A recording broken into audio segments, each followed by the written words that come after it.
Les agradezco mucho el tiempo que le estamos dedicando a esto. Aparentemente la gente dice, ahora tenemos más tiempo para tomar cursos y para hacer muchas cosas. Y bueno, hay veces trabajamos un poquito más de las horas que trabajamos en oficina, ¿no? Entonces, mucho tiempo tampoco es que sobre. Por lo tanto, les agradecemos muchísimo. Hay más de 50 participantes en este momento. Y bienvenidos nuevamente. Vamos a iniciar ya formalmente. El tema de hoy es Incoterms 2020, pero básicamente hay 4 modificaciones importantes en los Incoterms 2020 con relación a los Incoterms 2010. Sin embargo, sí nos gustaría iniciar desde el principio para los que están menos familiarizados con los Incoterms, pues sirva de una especie de repaso y les puede ayudar a ustedes, a la gente que hace compras, especialmente a la gente de tráfico, a entender la importancia de determinar correctamente los Incoterms, aunque sabemos que luego la gente de tráfico no es necesariamente la que los determina, sino son los de compras. Pero si conocemos perfectamente para qué nos sirven y cómo usarlos, podemos asesorar a nuestros colegas para utilizar el Incoterm correcto, porque algunas de las veces los importadores dicen, vamos a preguntarle a alguien que sea más experto en eso, vamos a preguntarle a mi agente aduanal, por ejemplo, o al forwarder, oye, ¿cuál es el mejor Incoterm que debo utilizar? La respuesta es un poco complicada porque la respuesta viene de dentro de la compañía de ustedes. Necesitamos saber, para asesorarlos correctamente, hasta dónde necesitan su mercancía, qué riesgos están dispuestos a tomar, qué costos están dispuestos a afrontar ustedes, y ese es el objetivo de los Incoterms. Entonces vamos a empezar para que ustedes sepan qué es lo que vamos a ver. Nuestro temario del día de hoy se va a dividir en 3. La primera parte es la definición y objetivos de los Incoterms. Posteriormente pasamos a una explicación breve, muy breve, de cada uno de los Incoterms. Digo breve porque Incoterms 2020 es un libro mediano, no son 2 o 3 hojas. Entonces, explicarlo todo con puntos y comas nos llevaría muchas horas, pero una breve explicación para tener la idea general. Por último, los principales cambios de la versión de los Incoterms 2020. Y finalmente pasaremos a una sección de preguntas y respuestas. Antes de esta, vamos a hacer un break. Este curso lo tengo estimado que dure aproximadamente 1 hora. Vamos a tratar de ajustarnos a 1 hora. Después hacemos un breve break de 5 minutos nada más para tomar agua o algún break que necesiten ustedes. Y pasando los 5 minutos, empezamos con sesión de preguntas y respuestas. Si alguien tiene que, por razones de trabajo, salir después de terminar el curso y no puede asistir a las preguntas y respuestas, al final de la presentación dejo un correo electrónico del licenciado Francisco para que le hagan llegar todas sus dudas y vía correo se las contestamos. Bien, pues empezamos con el punto número 1, la definición y objetivos de los Incoterms. ¿Qué son los Incoterms? Bueno, los Incoterms son reglas creadas para facilitar las transacciones de comercio internacional, estableciendo un conjunto de términos y reglas que determinan los derechos y las obligaciones tanto del vendedor como el comprador. Ayudan a delimitar en detalle el reparto de responsabilidades, obligaciones, haciendo una referencia directa al transporte que se utiliza, al lugar donde se entrega la mercancía, así como los trámites y los gastos y pagos que debe cubrir cada parte. Con la utilización correcta de los Incoterms, las empresas obtienen seguridad en la interpretación de los términos de negociación entre comprador y vendedor, ya que se aplican reglas internacionales uniformes. Ujú. Quiero decirles que además de los Incoterms, existen todavía por ahí algunas reglas similares, especialmente algunas que están en Estados Unidos, las cuales ya están casi en desuso. Por eso es importante que si uno va a hacer una negociación con otro país, ya sea Marruecos, España, Italia, acogerse a las reglas de Incoterms para tener un mayor entendimiento y que nuestros contratos sean más claros. El tener un Incoterm nos ayuda a que nuestros contratos de compraventa sean más pequeños, sean más concretos, porque al utilizar un Incoterm, por ejemplo, FOB o FOB, yo ya estoy delimitando muchísimo en un solo acrónimo de 3 letras, estoy definiendo muchísimo, como decía el párrafo anterior, qué transporte voy a utilizar, dónde se va a entregar la mercancía, qué gastos voy a absorber yo y qué gastos va a absorber mi contraparte.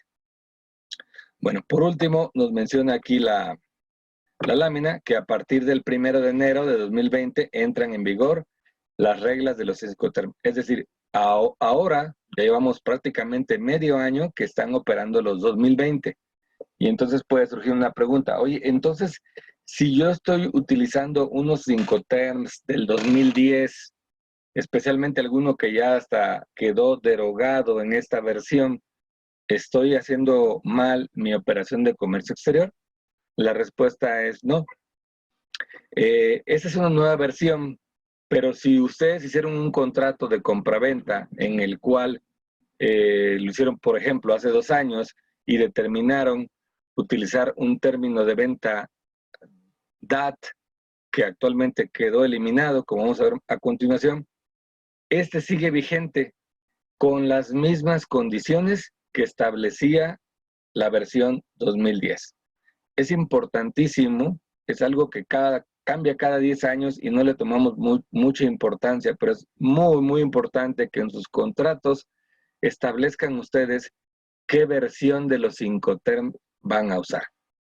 Voy a ser más concreto. No es suficiente con decir término de venta DAT. Tienen que decir término de venta DAT versión 2010. Y más aún, especificar el lugar donde se transfiere el riesgo o donde es el punto de entrega, como vamos a ver a continuación en cada uno de ellos.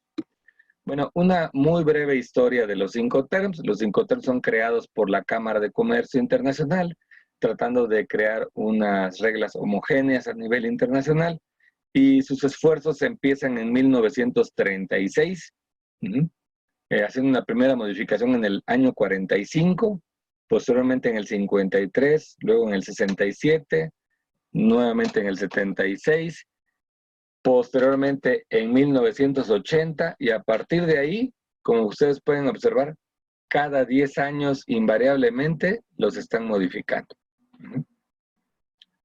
Hasta llegar a la versión actual, 2020. Bueno, para explicar los Incoterms, dicen que una imagen vale más que 1000 palabras. Siempre se utiliza para fines didácticos este esquemita que tienen de fondo, el cual voy a explicar, y es a partir de aquí arrancamos el punto número 2 de la explicación de los Incoterms, punto número 2 de nuestro temario, en el cual les voy a explicar los 11 Incoterms que están actualmente vigentes. Bueno, les decía, este esquema es para facilitar el entendimiento, pero como les dije al principio, Incoterms 2020 pues es un libro el cual tiene muchas reglas, muchas cláusulas importantes de leer. Cuando ustedes ya determinaron el Incoterm que le corresponde, el más idóneo para ustedes, ya tendrían, y les recomendaría que leyeran a fondo completamente todo el clausulado del Incoterm. Pero para efectos prácticos, este esquema nos es muy útil. Les voy a explicar para los que no han tenido oportunidad de conocerlo. Estoy seguro que la gran mayoría de todos ustedes ya lo han visto en alguna vez. Se divide en 3 partes. Esta primera parte marcada en rojo es la parte del territorio del país vendedor o país exportador. Después, esta parte que está marcada con color azul es, aquí ejemplificamos el transporte principal o transporte internacional. Aquí en el esquema vemos un barco, un avión, pero también puede ser un camión. En ese caso, pues imaginen un puente y esa parte que se ve como mar, pues es el río Bravo, y un camioncito que cruza el río Bravo es el que hace el transporte internacional. Aquí, antes de continuar, quiero hacerles énfasis en que para el caso de transporte terrestre, por ejemplo, en Estados Unidos, puede llegar a haber una confusión cuál es el transporte principal. De acuerdo a Incoterms, el transporte principal es el transporte internacional. Entonces, si traemos una mercancía desde Chicago, que está completamente al norte de los Estados Unidos, la bajamos hasta la frontera sur de Estados Unidos, que es Laredo, pues obviamente son muchísimos kilómetros. Y luego de ahí de Laredo, los que operan por Laredo saben que hacemos un cruce de puente, que le llamamos a veces dryage, a veces le llamamos transfer o simplemente cruce. Ese transfer, ese cruce de puente, corresponde al transporte principal. Ustedes pueden decir, pero si nada más avanzó escasos 10 kilómetros para cruzar el puente, ¿cómo voy a comparar con 2,000 kilómetros que tal vez recorrí desde Chicago? Pues sí, efectivamente, ese es el transporte principal porque está haciendo el cruce de un país a otro. Hecho esta aclaración, la siguiente parte del esquema corresponde a territorio nacional, ya es aquí en México. Ahora vamos a desglosar cada uno de estos dibujitos. La primera ilustración, que es un dibujo de una fábrica, representa el domicilio del vendedor. Por ejemplo, vamos a suponer que esté ubicado en España, en Madrid. Luego tenemos un dibujo de un camioncito que se dirige hacia la parte de la derecha. Este representa el transporte que va desde la fábrica al punto de exportación. Para seguir el mismo ejemplo, este camioncito va de las cercanías de Madrid al puerto de Bilbao. Este flete también se le conoce como inland freight o flete interno. La siguiente ilustración corresponde a la aduana de exportación. Ahí se dan las formalidades del despacho aduanero de exportación. Es decir, todavía estamos en Bilbao. El siguiente corresponde a una ilustración de la terminal portuaria donde se efectúa la cargadura al buque. Pero imagínense que este puede ir cambiando de acuerdo al tráfico. Si estuviéramos hablando de tráfico aéreo, sustituyan esa imagen visualmente de esa grúa por un aeropuerto de carga. Si estamos hablando de un tráfico terrestre, no va a existir esa terminal, ni esa aduana en esa parte. Bueno, la aduana nada más, por la aduana nada más es una garita en la cual cruzamos, pero a lo que voy es que no hay un depósito ante la aduana como hay en aduanas marítimas. Solamente la mercancía cruza, modula y cruza. En tráfico marítimo y tráfico aéreo existe una figura que se llama depósito ante la aduana, donde la mercancía queda depositada bajo custodia de la aduana hasta que se concluyen las formalidades del despacho. El siguiente punto es el transporte internacional, que ya lo expliqué, y vamos ahora a explicar la parte de territorio nacional.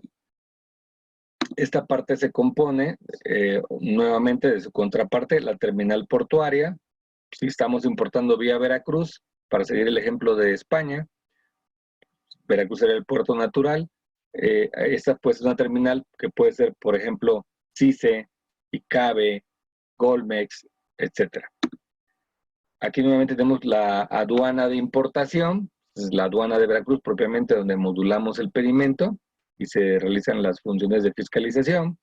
Una vez que salimos de ahí, hay otra vez un transporte desde la aduana de despacho hasta el punto final. El punto final pueden ser dos. Puede ser un centro de distribución donde la mercancía físicamente va a ir a parar, o bien el domicilio del comprador. Muchas veces va a ser el mismo, cuando las oficinas del comprador están en una bodega. Pero como en este ejemplo que ponemos ahí, pues al parecer esto está en una zona donde hay puros edificios. En ese caso, pues la mercancía no puede ser que subamos el contenedor al piso 9 de la torre del Pantalón ahí por Santa Fe, ¿no? Bueno, entonces, una vez explicado esto, vamos a exponer el primero de los 11 Incoterms. Empezamos con el Incoterm Ex-Work. Ex-Work es el más simple. Con la barra verde vamos viendo la responsabilidad del vendedor, que si se fijan, pues es mínima, termina justamente donde terminan sus instalaciones, y a partir de ahí arranca la responsabilidad del comprador, de ustedes. Es decir, que aquí ustedes se obligan a asumir cuando compran Ex-Work todos los riesgos y costos que van desde la puerta de la fábrica hasta que llega a sus bodegas. En la parte central, justo donde se divide la responsabilidad de cada parte, hay un signo de admiración que dice aquí transferencia de riesgo. Entonces, el Ex-Work es el más sencillo y ustedes asumen todos los riesgos. Y aquí puede surgir una pregunta, bueno, y entonces quiere decir que este Ex-Work es el peor de los Incoterm, es el menos adecuado. No necesariamente. ¿De qué depende? Depende del conocimiento que tengan ustedes del territorio donde van a comprar. Les voy a poner un ejemplo.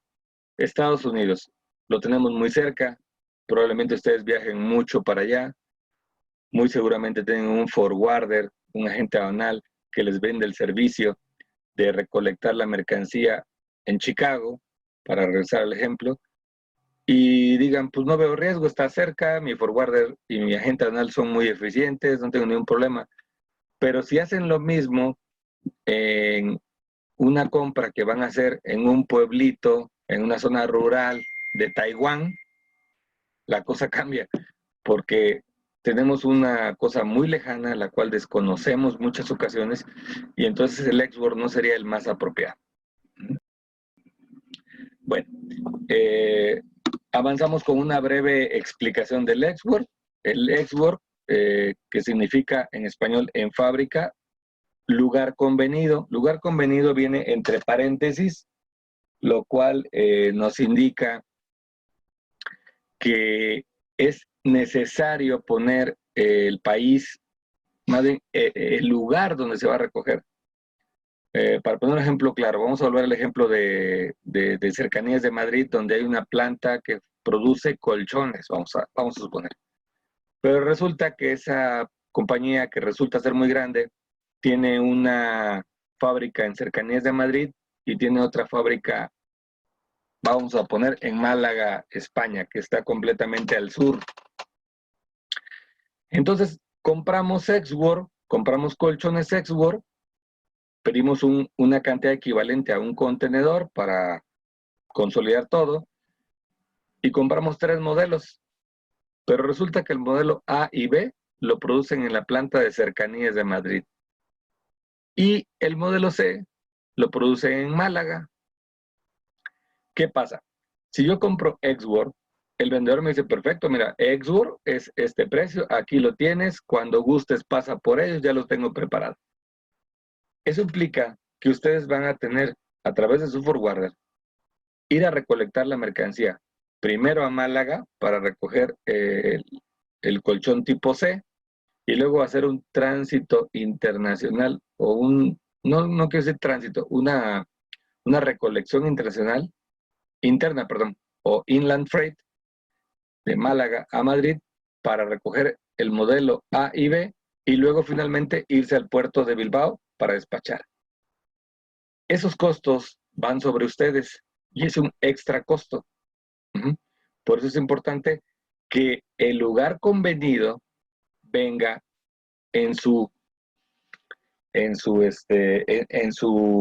contrato, y en la factura, donde ponen export, no es suficiente. Tienen que poner export y el lugar donde ustedes quieren que la mercancía esté.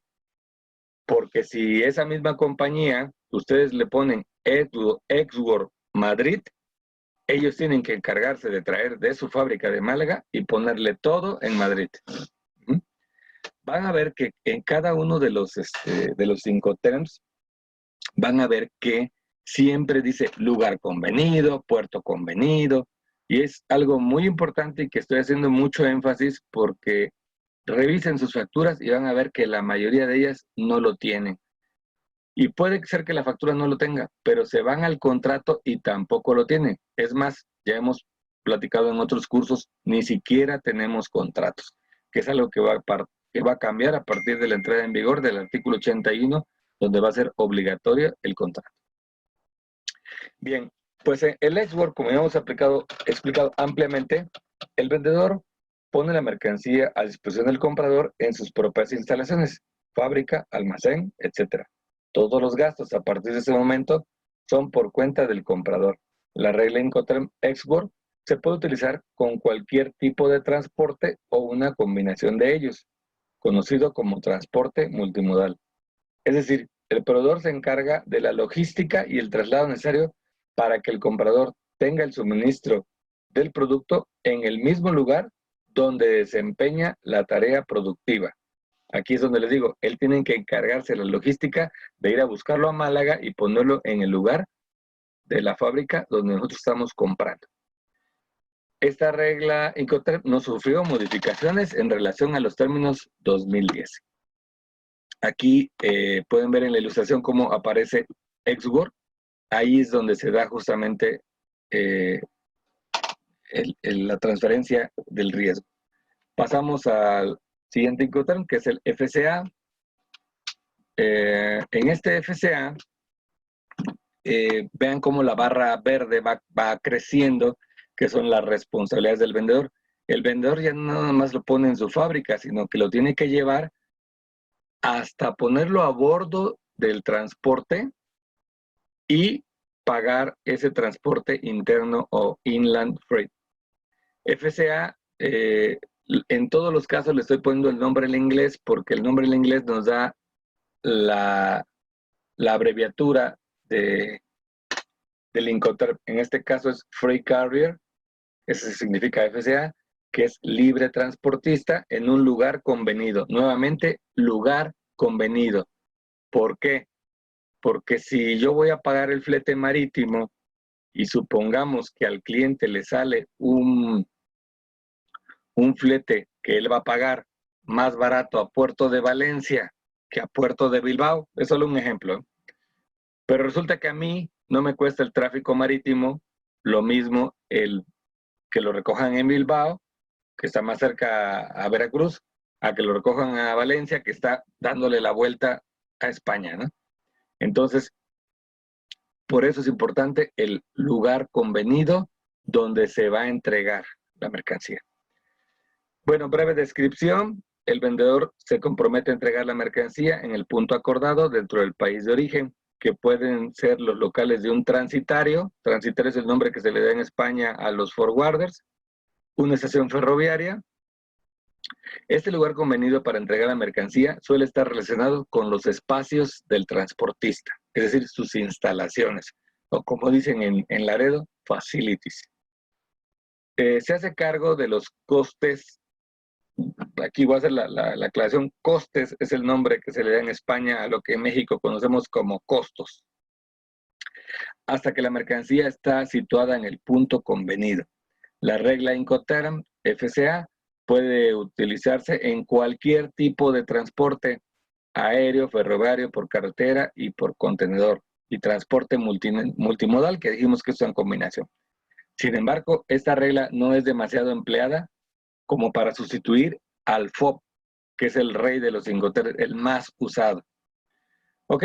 Entonces, si se dan cuenta aquí, ahí termina la responsabilidad puesto a bordo del transportista y no hay formalidades del despacho aduanero. Por cuenta del vendedor, no. Lo tiene que asumir el comprador. Pasamos al siguiente, muy poco utilizado, el Free Alone Ship. Si se dan cuenta, la barra verde avanza un poquito más en la responsabilidad del vendedor y por lo tanto se va reduciendo la responsabilidad del comprador. Este Free Alongside Ship significa libre a un costado del buque, es muy utilizado en graneles y termina cuando la mercancía es depositada en el muelle, para ser más claros. Este es el primer Incoterm que vamos a ver que no es para todo tipo de transporte. Este Incoterm es exclusivo del transporte marítimo. Y aquí me voy a detener un poquito porque en la experiencia he visto que algunos Incoterms están mal utilizados. He llegado a ver, por ejemplo, que dice FOB Laredo. No, pues FOB Laredo no se puede porque el FOB también es solamente marítimo. O dice FOB,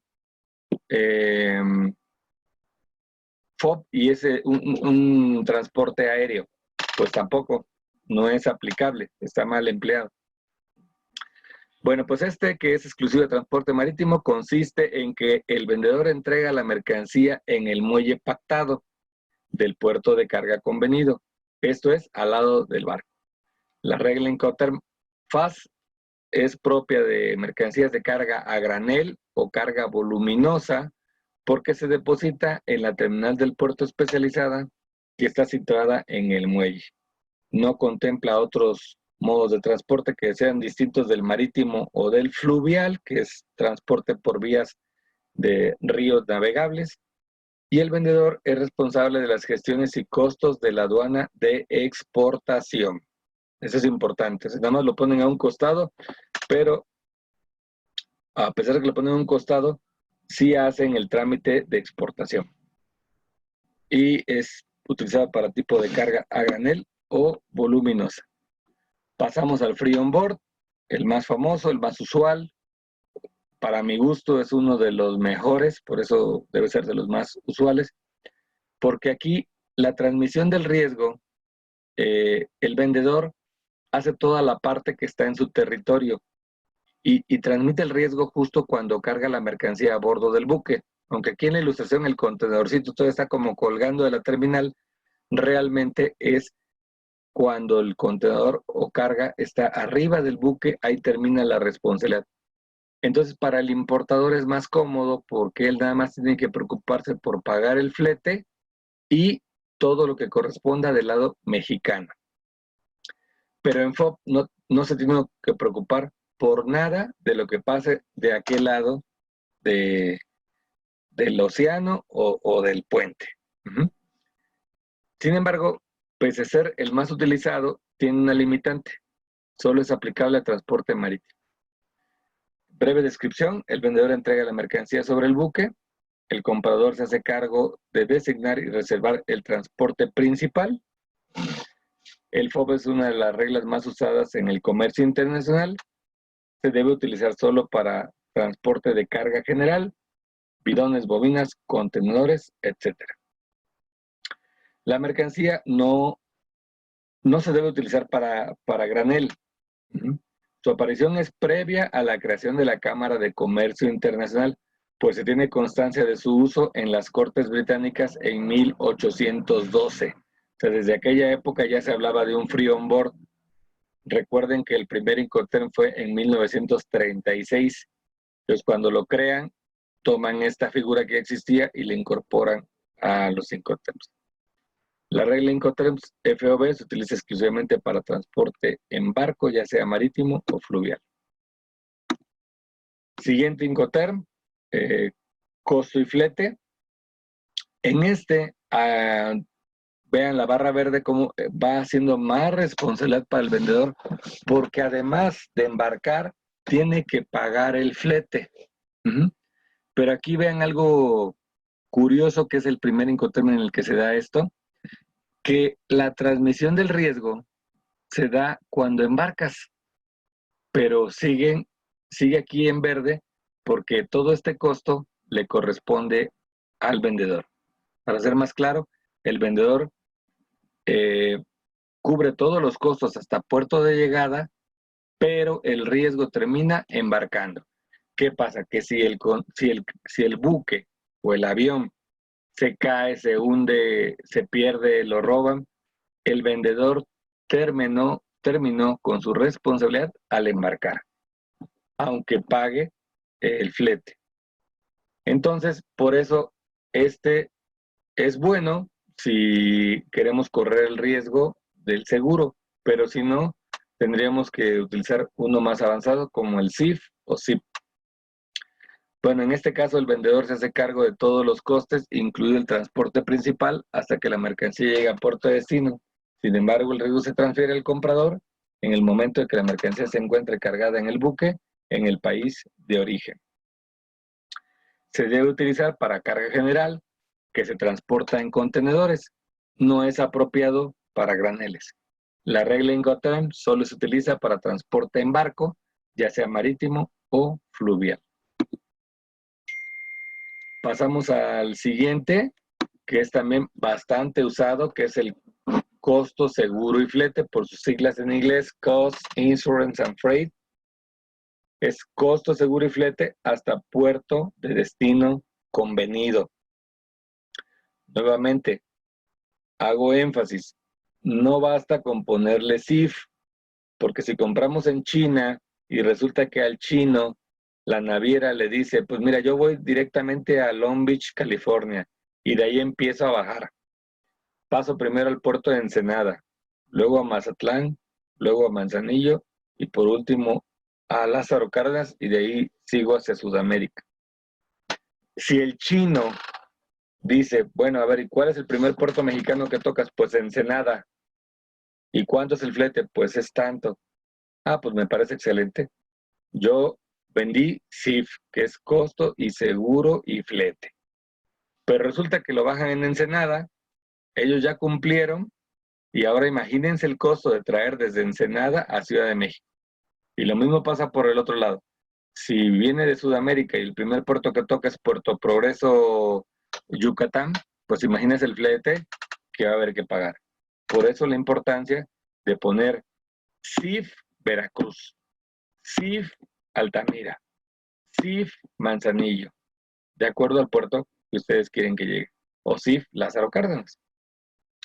Ok, aclarado esto, el vendedor se hace cargo de todos los costes, incluido el transporte principal y el seguro hasta que la mercancía llegue a puerto de destino. Aunque el seguro lo contrate el vendedor, el beneficiario del seguro es el comprador.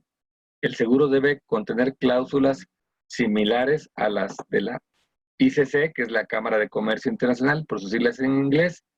-C se refiere al tipo de seguro, que más adelante vamos a verlo, de la IUA, que es una institución de seguros de Reino Unido. Aquí fíjense nuevamente en la ilustración, fíjense cómo el riesgo también se queda acá, atrás. Pese a que ellos pagan costo, seguro y flete, y aquí puede surgir la duda que digan, a ver, pero si ellos se hacen cargo hasta del seguro, ¿por qué dice aquí que su riesgo se transfiere cuando embarcan? Así es, ahí termina su riesgo. Ellos, el CIF incluye el costo de la mercancía, el flete hasta destino y pagar la póliza del seguro. Pero como leímos hace ratito, el beneficiario de esa póliza es el comprador. Entonces, si el barco se hunde, el vendedor ya cumplió con haber contratado el seguro y el comprador tiene que hacerse ya responsable y pelearse si es necesario con la aseguradora para reclamar ese seguro. Bueno, pasamos más adelante. Esta parte es la que ya había explicado. Él dice aquí que el Incoterm CIF es uno de los más usados en comercio internacional porque las condiciones de un precio CIF son las que marcan el valor en aduana de un producto que se importa. Se debe utilizar para carga general o convencional. El Incoterm CIF es exclusivo del transporte marítimo. Entonces, ¿cuál es para otros? Ahorita vamos a decirlo. Pero antes quiero hacer una aclaración de lo que comenta aquí. Aquí comenta la lámina que coincide con el valor en aduana. ¿A qué se refiere? Fuera de los Incoterms, para la aduana mexicana, hay un supuesto que le llaman supuestos del artículo 56, que quiere decir cuando la mercancía llega a puerto mexicano o aeropuerto mexicano o cruza la línea divisoria internacional en el caso de tráfico terrestre. Que más o menos se representaría aquí donde estoy señalando con el cursor, por donde está la grúa. Entonces, de aquí para acá, todos los conceptos se incrementan al pedimento y forman parte de la base gravable. Los gastos desde puerto para acá hasta destino no son incrementables para el valor en aduana. Por eso dice aquí en la lámina que este es muy fácil porque yo compro CIF, incremento toda la factura y me despreocupo de andar buscando más incrementables por fuera que estén sueltos, que haya pagado por otros lados como seguros, gastos de exportación, fletes internos en país de exportación. Bueno, pasamos al siguiente. Me voy a saltar este para irme directo al CIF, que es la contraparte del CIF, pero en otros medios de transporte. Es muy parecido, solamente que si se dan cuenta, aquí el riesgo, mejor dicho, la responsabilidad de los costos del vendedor se amplían hasta un lugar de destino. Es decir, el CIF yo lo puedo fijar en la aduana de llegada o en cualquier otro destino. En este caso yo pago, como vendedor, pago el seguro y la entrega de mercancía hasta un lugar convenido. Insisto, ustedes pueden comprar, por ejemplo, CIF Veracruz o CIF Estado de México. O si ustedes lo compran para vendérselo a un cliente que está en Tlaxcala, pues le van a poner CIF Tlaxcala, o la ciudad donde ustedes lo deseen. Esa es la diferencia. Hay dos diferencias básicas en el CIF contra CIF. Diferencia número uno, el lugar puede ser adentro del territorio nacional. Y número dos, lo puede utilizar cualquier medio de transporte, incluyendo el marítimo. Bueno, aquí explicando esto, el vendedor se hace cargo de todos los costes, incluye el transporte principal y el seguro hasta que la mercancía llegue al punto convenido en el país destino. Aunque el seguro lo haya contratado el vendedor, el beneficiario del seguro es el comprador, al igual que el CIF. La regla CIF se puede utilizar en cualquier modo de transporte o una combinación de ellos. La versión 2020 incluye una modificación en esta norma respecto a la de 2010, ya que se recomienda el clausulado de seguro sea equivalente al ICCA, que lo voy a explicar en el numeral 3 cuando veamos las modificaciones al Incoterm 2020 o 2020. Regreso al CPT, que es Carriage Paid To o transporte pagado hasta lugar convenido. Este es muy similar al que acabamos de ver, con la diferencia que no incluye seguro. Este equivaldría al costo y flete de transporte marítimo y consiste en lo siguiente. El vendedor se hace cargo de todos los costes, incluido el transporte principal, hasta que la mercancía llegue a un punto convenido en el país destino. Sin embargo, el riesgo se transfiere al comprador en el momento que la mercancía se entrega al transportista dentro del país de origen. Si se utilizan varios transportes para llegar al destino, el riesgo se transmite cuando la mercancía se haya entregado al primero, es decir, al primer transporte. Por eso aquí ven este símbolo de transferencia de riesgo acá y no hasta acá. Ellos entregando al primer transportista y pagando todos los demás costos, aquí terminan su riesgo, aunque cubran todos estos costos. Bueno, la regla Incoterm CPT se puede utilizar en cualquier modo de transporte, incluyendo el transporte multimodal. Siguiente Incoterm. Les dije que eran 11. Nos faltan los últimos 3, que son los más avanzados, que empiezan con la letra D. Y tenemos este de nueva creación. Este se los presento por si no los habían visto. Es el DPU, que sustituye al DAT. El DAT. El DAT que significaba Delivery at Terminal.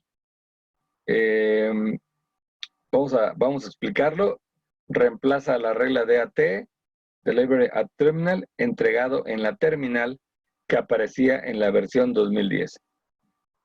Es una regla multimodal. Supone que el vendedor entrega la mercancía en un lugar designado por el comprador con una descarga incluida. Y esto es lo más relevante. Es el único Incoterm que incluye la descarga de la mercancía hasta el lugar convenido. Puede ser descargada en el puerto o en un lugar en destino. Sin embargo, el vendedor debe hacerse cargo del despacho de importación. Veamos esta gráfica. Ven cómo la parte verde, que son las responsabilidades y riesgos del vendedor, pues son bastante amplios. Aquí aparentemente pasa la aduana. Y sí pasa la aduana en cuanto a pagar el costo, pero las formalidades del despacho no están incluidas. Lo que hace diferente a otros Incoterm es que este incluye la descarga de la mercancía al lugar convenido. Pasamos al siguiente que ya existía, que es el DAP o DAP. Este consiste, se utiliza en todo tipo de transporte y reemplazó al DAF, al DDU, que era muy usado, y al DES de la edición 2000. Ese fue creado en 2010 y sustituyó a estos tres. Esos tres se juntaron. El primero era Delivery at Frontier y el DDU era Delivery Unpaid. Delivery Duty Unpaid era muy usado. Y el DES, que la verdad se usó muy poquito, por eso dijeron todos esos tres, vamos a unirlos y vamos a crear el DAP. Actualmente es regularmente utilizado y consiste en que el vendedor se hace cargo de todos los costes, incluido el transporte y seguro principal, pero no de los costos asociados a la importación, hasta que la mercancía se ponga a disposición del comprador en un vehículo listo para ser descargado. También asume todos los riesgos hasta este momento. El despacho de importación es asumido por el vendedor. Si este no despacha en el plazo, puede generar costes en terminal, los cuales obviamente no va a cubrir el vendedor porque no es su responsabilidad. Entonces, aquí el vendedor tiene responsabilidad en todos estos costos, excluyendo nuevamente la parte de importación, el despacho que le corresponde al cliente, y una vez que salga de la aduana, nuevamente él se hace cargo de los costos del transporte hasta el lugar de destino sin descarga. ¿Qué diferencia hay entre este DAP y el nuevo DPU? La descarga. Básicamente es eso, la descarga. Esa es la diferencia entre estos dos. Por último, tenemos el DDP, que significa Delivery Duty Paid. Duty, aquí cabe hacer una aclaración. En inglés hay dos formas de llamarle a los impuestos. Cuando dicen taxas, se refieren a impuesto tipo IVA, un impuesto al valor agregado. Cuando dicen duties, se refieren exclusivamente a impuestos de importación, lo que aquí en México le llamamos IGI. ¿Okay? Entonces, este término dice Delivery Duty Paid, quiere decir que los derechos de aduana están pagados, ¿sí? Esa es la gran diferencia con todos los otros. Es el único Incoterm que los derechos de aduana y formalidades del despacho las hace el vendedor. Este término de venta es muy poco usado. Ayer platicaba con el gerente de Veracruz. En 20 años que tiene la empresa en Veracruz con esta nueva razón social, lo hemos usado una sola vez. ¿Por qué? Porque en la práctica es prácticamente imposible que alguien venda habiendo cumplido las formalidades del despacho. ¿Por qué? Porque para eso requiere tener un padrón de importadores mexicano y hacer las formalidades. Por ende, el despacho sale a nombre del que puso el padrón.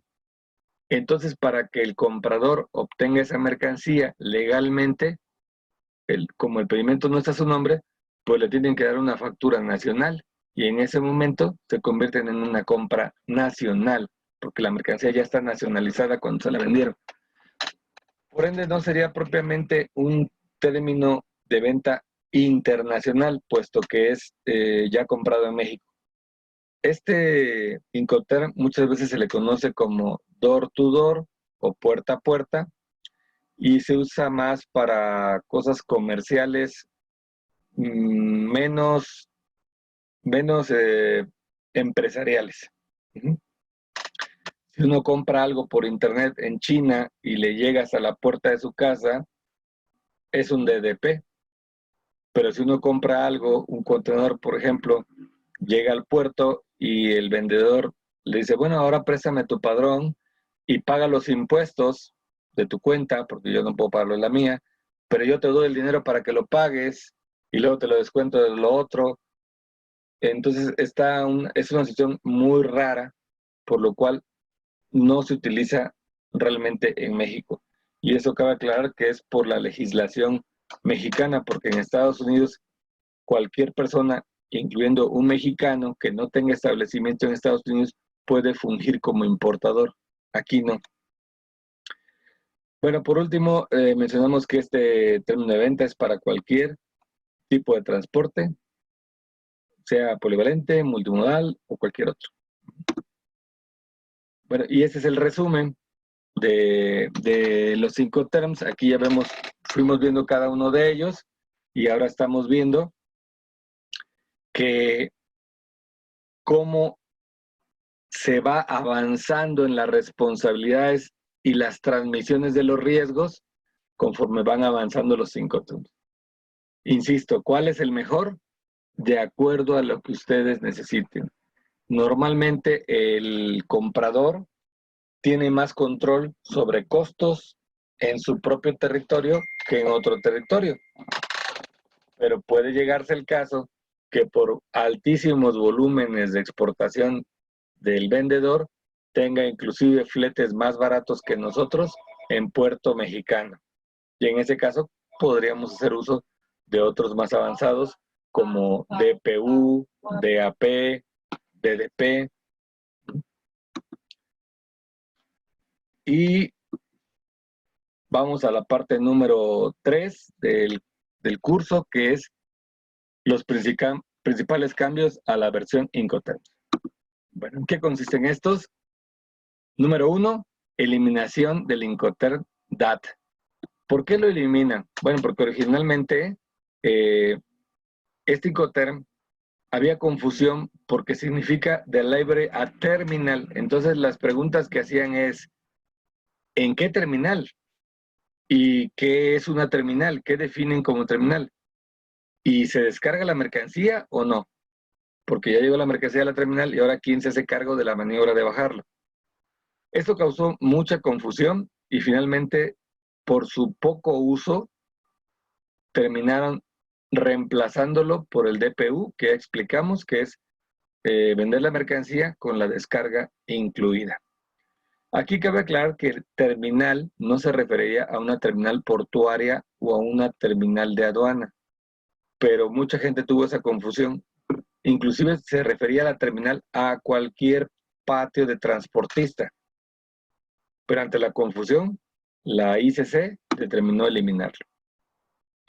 Otro cambio que hubo fue precisamente la creación del DPU, que ya lo expliqué ampliamente. Entonces, ese es la segunda gran cambio. en 2020. Pasamos al tercer cambio, que es modificación respecto al CIF y SIP en cuanto al seguro que debe contratarse. Durante años, el Incoterms, que incluye seguros, se manejaba con una cláusula tipo C. Esta cláusula del Institute Cargo Clauses es una cláusula marítima y hay 3 niveles de seguros. La cláusula A, que tiene mayor cobertura, la cláusula B, que tiene una cobertura media, y la cláusula C, que tiene una cobertura baja. Tanto CIF como SIP requerían de la contratación de un seguro con cláusula C, es decir, el seguro de menor cobertura. A partir de Incoterm 2020, el Incoterm SIP se recomienda la cláusula A, es decir, la de mayor cobertura. En el contrato se puede especificar la cláusula que se desee por parte del comprador. Es decir, sugieren que el SIP lleve cláusula A, pero si las dos partes acuerdan poner una B o una C, no hay ningún problema. Último cambio, FCA. Aquí ponen una cláusula opcional que no creo que se llegue a dar, pero ahí está la opción cuando las dos partes así lo deseen, que consiste en que el FCA, recordemos que era free carrier, que es libre a bordo del transportista, y era del transportista primero. Es decir, volviendo a mi ejemplo, si yo tengo unos colchones en cercanías de Madrid, embarco al transportista en Madrid para que se vaya a Bilbao, ahí termina la obligación del vendedor. Después va a ser un traslado marítimo, pero ese ya no va por cuenta del vendedor.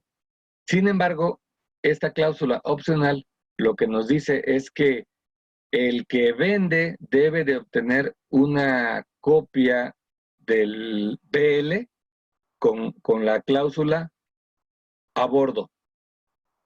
Eso es complicado porque él no contrata ese flete marítimo, lo contrata el comprador. Pero si acepta esa cláusula, pues está obligado a recuperar eso. Entonces, aquí el texto que nos marca la lámina dice, si las partes lo acordaron así en el contrato, el comprador debe dar instrucciones a su porteador o naviera o forwarder de emitir un conocimiento de embarque con la mención a bordo para el vendedor. Naturalmente, el porteador, que es la naviera, puede acceder o no a la petición del comprador, puesto que solo está obligado para emitir tal conocimiento de embarque una vez que la mercancía esté a bordo. En el caso de que el portador acceda, el vendedor debe proporcionar este mismo documento al comprador. Por último, cuando se adopte este mecanismo opcional, las fechas de entrega al primer transportista y la carga a bordo del buque serán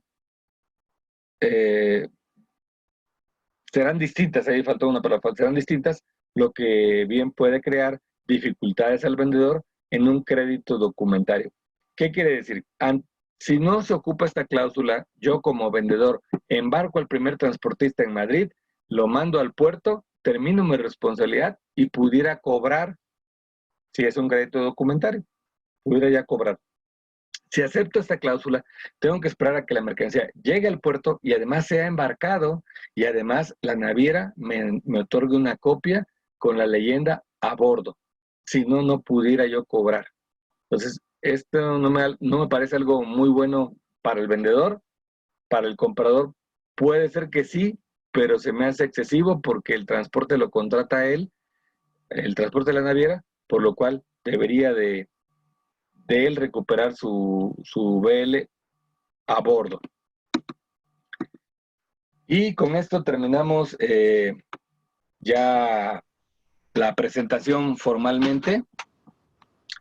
De acuerdo al programa que tenemos, son exactamente las 11. Justito terminamos de acuerdo al programa.